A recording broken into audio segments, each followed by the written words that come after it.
اس پورے معاملے کو لے کر انٹرنیشنل کورٹ کا جو فیصلہ آیا ہے، اس فیصلے کو لے کر یونائٹڈ نیشن اگلے ہفتے ایک کانفرنس کرنے والا ہے، ایک میٹنگ کرنے والا ہے، اور اس میں اس فیصلے کے بارے میں غور کیا جائے گا اور پھر آگے کی پلاننگ کی جائے گی کہ جو انٹرنیشنل کورٹ آف جسٹس کے ذریعے جو فیصلہ دیا گیا ہے اور جو کچھ اسرائیل کے ذریعے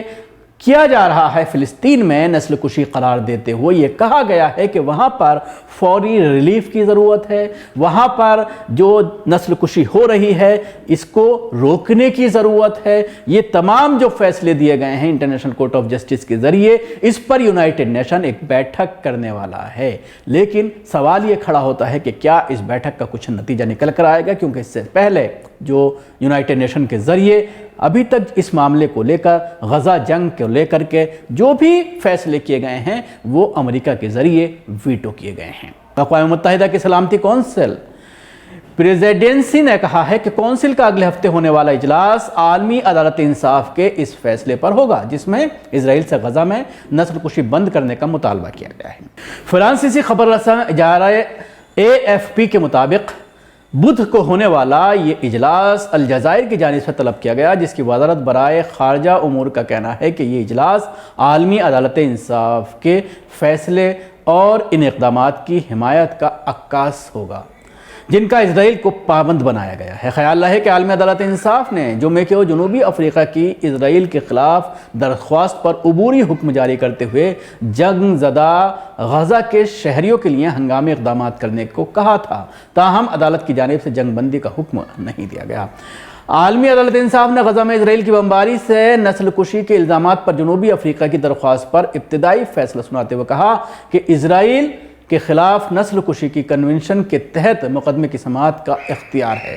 عالمی عدالت انصاف نے اسرائیل کو غزہ میں نسل کشی روکنے کی کنونشن کے تحت اپنی ذمہ داریاں پوری کرنے کی ہدایت بھی دی۔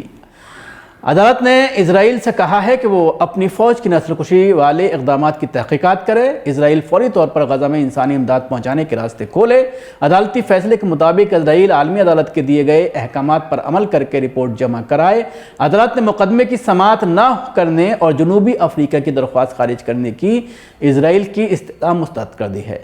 عالمی عدالت انصاف نے فیصلے میں کہا کہ جنوبی افریقہ کو یہ درخواست دائر کرنے کا اختیار تھا۔ عالمی عدالت کے صدر جان ڈونوگو نے فیصلہ پڑھتے ہوئے کہا کہ عدالت علاقے میں رونما ہونے والی انسانی المیہ سے آگاہ ہے اور وہاں مسلسل انسانی جانوں کے ضیاع پر تحفظات رکھتی ہے۔ نیدرلینڈ کے شہر دی ہیگ میں قائم عالمی عدالت نے جنوبی افریقہ کی درخواست پر دلائل سننے اور اسرائیل کا جوابی موقف سامنے آنے کے بعد فیصلہ محفوظ کیا تھا۔ عالمی عدالت انصاف کے مطابق جنوبی افریقہ کی جانب سے غزہ میں نسل کشی کے حوالے سے کافی مواد جمع کرایا گیا۔ عدالت نے اپنے فیصلے میں اقوام متحدہ کی مختلف رپورٹس کا بھی حوالہ دیا، جن میں سے ایک کے مطابق غزہ بمباری کے بعد رہائش کے قابل نہیں رہا۔ عالمی عدالت انصاف نے جنوبی افریقہ کی جانب سے عبوری اقدامات کیے جانے کے مطالبے کو بھی درست قرار دیا ہے۔ اب یہ دیکھنے والی بات ہوگی کہ اس اجلاس میں جو اگلے ہفتے ہونے والا ہے یونائٹڈ نیشن کا، اس میں کس طرح کا فیصلہ لیا جاتا ہے۔ حالانکہ امریکہ ہمیشہ ویٹو پاور کا استعمال کرتا رہا ہے، شاید اس بار بھی امریکہ ویٹو پاور کا استعمال کر کے اس تمام فیصلے کو ردی کے ٹوکرے میں ڈال دے گا۔